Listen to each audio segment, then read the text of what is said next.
Hey guys, welcome back to my channel, A Rack of Lamb. Today's video is another one that I'm extremely excited about because it's for a well-known Hong Kong street food that is to die for. Red bean pudding or bu zai go. So it may just be me, but this dessert seems to be harder to come by nowadays.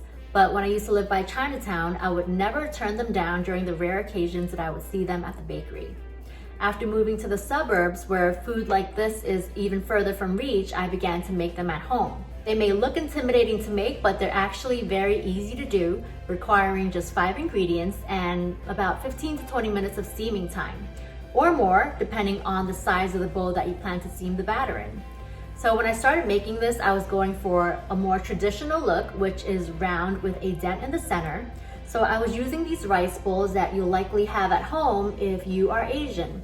So you may be aware that the width and depth of this bowl may not be ideal to make bu zai go. You want to go for something that's 3/4 of this width and maybe half of this height. Being the frugal Chinese mom that I am, I decided against getting new bowls just to make bu zai go. So I started getting more creative with the shapes and sizes, using tiny jars like this one. Dan tart or egg tart molds like these, which you may have seen in my egg tart video. If you haven't, go check it out. And sauce dishes like this to make square ones. Some may come out looking better than others, but I'll teach you a trick to cover up imperfections. If you want to go for the more traditional look, I would advise getting bowls like these, but much smaller in size. Or you can get creative like I did and play with the shapes and sizes. But whatever you decide on, make sure you have some fun. If you enjoyed my video, don't forget to like, subscribe, and hit the bell icon below to be notified of all my future uploads. The ingredients you will need for this dessert include 75 grams of rice flour, 5 grams of wheat starch, cooked red beans, which I will show you how to make in a bit, 4 tablespoons of dark brown sugar. You may also use peen tong or brown candy as well, and 1 cup of water separated into 2 half cups. I'll link details to the ingredients in the description below. Now, my toddler and I will show you how to cook red beans in the Instant Pot. Open this.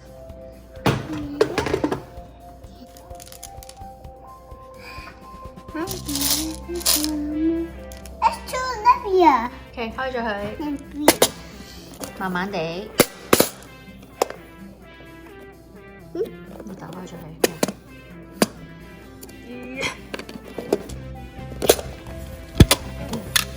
等陣先揸住。睇呢度幾多先？倒晒入去啦，慢慢地。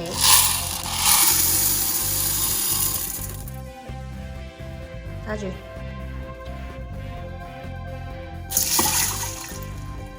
Done. Okay, 洗下佢先。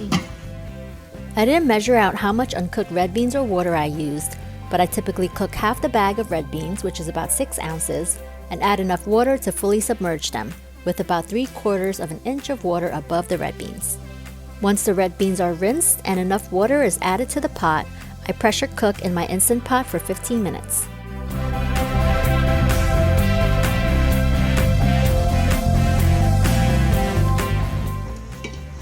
Now we gotta put this in.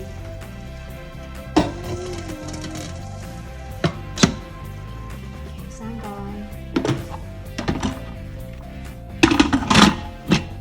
Now what? Now what? Now what? Now I need to press it. Make sure this is here. Beep, beep, beep, beep, Okay, beep, 要 beep. 撳乜嘢？ Which one? 撳邊度？邊呢個？ Beep, yeah. No，撳呢個。10次，1、2、3、4、5、6、7、8、9、10。Okay, that's it. Okay, 擺低啦。Thank Now you. what? Now you wait. Hot? It's hot. Don't touch. When time is up, I like to do a quick release to ensure the red beans do not overcook, but you may do a natural release if you'd like.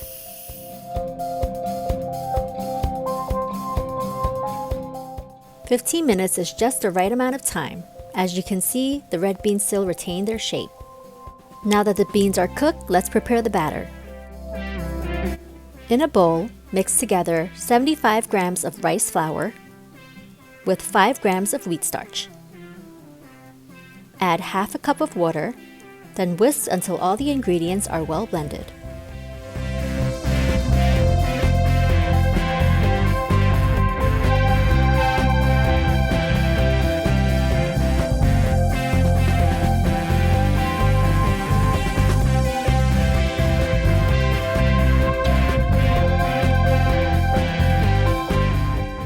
Next, combine the remaining half cup of water with 4 tablespoons of dark brown sugar or to taste in a small pot and whisk until the sugar is completely dissolved.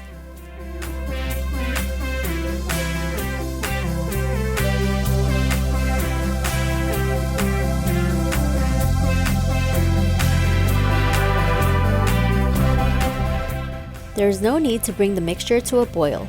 You may turn off the fire once the brown sugar is completely broken down.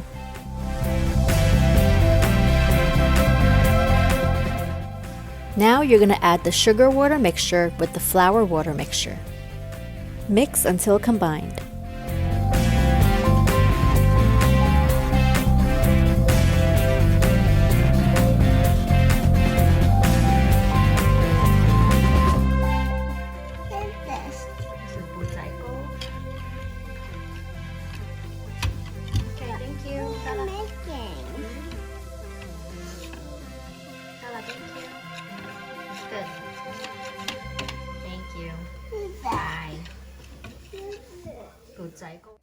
Before my little one interrupted, I was gonna say, here is your batter for butzaiko.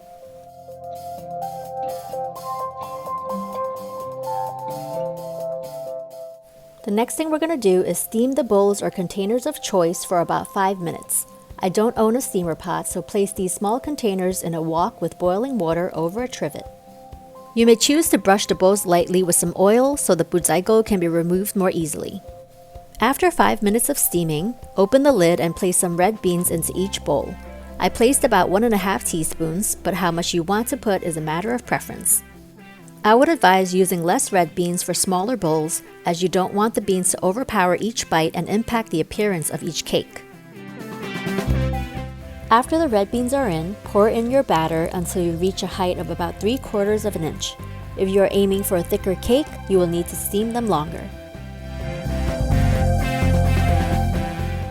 Once the batter's in, close the lid and steam for 15 to 20 minutes. If you're wondering what I did with the remaining batter, I decided to steam them in my egg tart molds to bring some variety to the butzaiko presentation. This was the first time that I'm using these molds, so I didn't know what to expect. Likewise, I placed these molds in a separate pot with boiling water and steamed for 15 to 20 minutes. If you're using rice bowls like I have in the past, this is how they would look.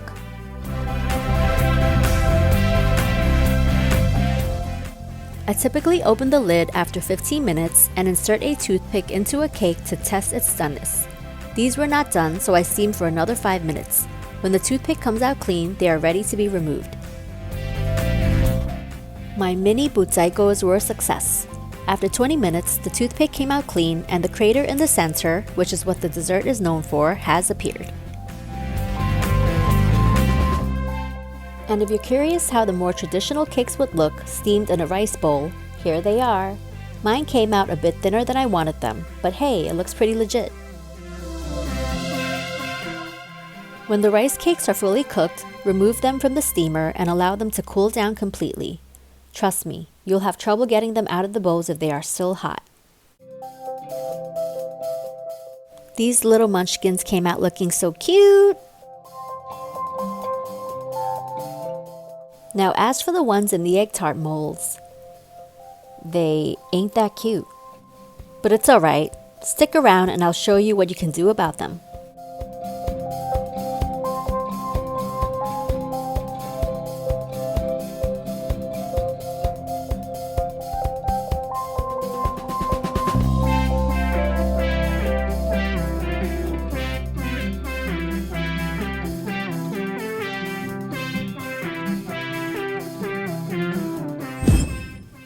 Alrighty, these little munchkins have cooled down completely.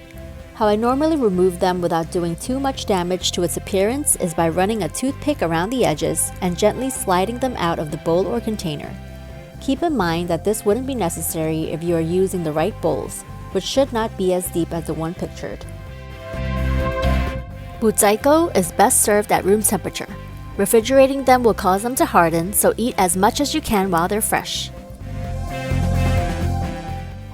As far as what you can do to enhance the appearance of your butzaiko, simply place additional red beans into the crater until you are satisfied.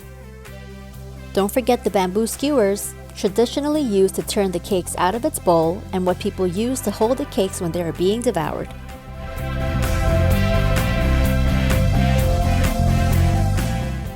The addition of more red beans helped the cakes in the egg tart molds go through a 360-degree transformation. They look gorgeous now.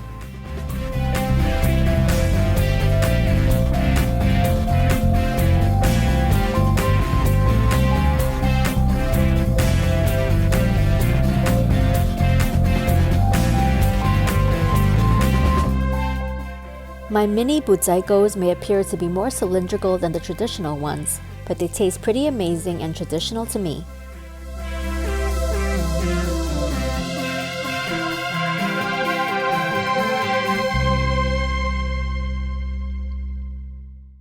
Albeit a bit flat, the ones in the rice bowls look pretty authentic. Due to the width of the bowl, you will have less difficulty using skewers to turn the cakes out, just as they're done in Hong Kong.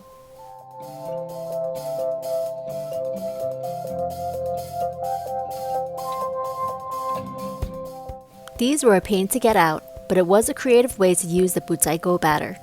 They didn't look so pretty when they came out of the steamer, but after the makeover, they got my nod of approval.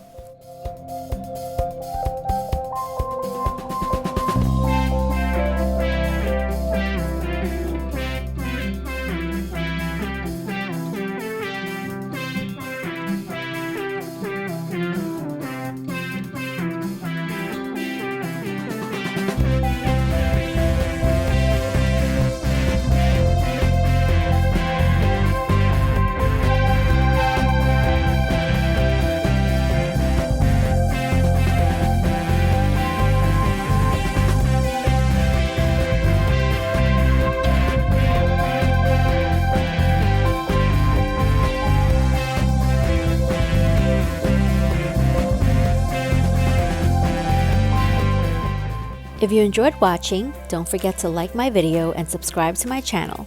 As usual, thank you for watching.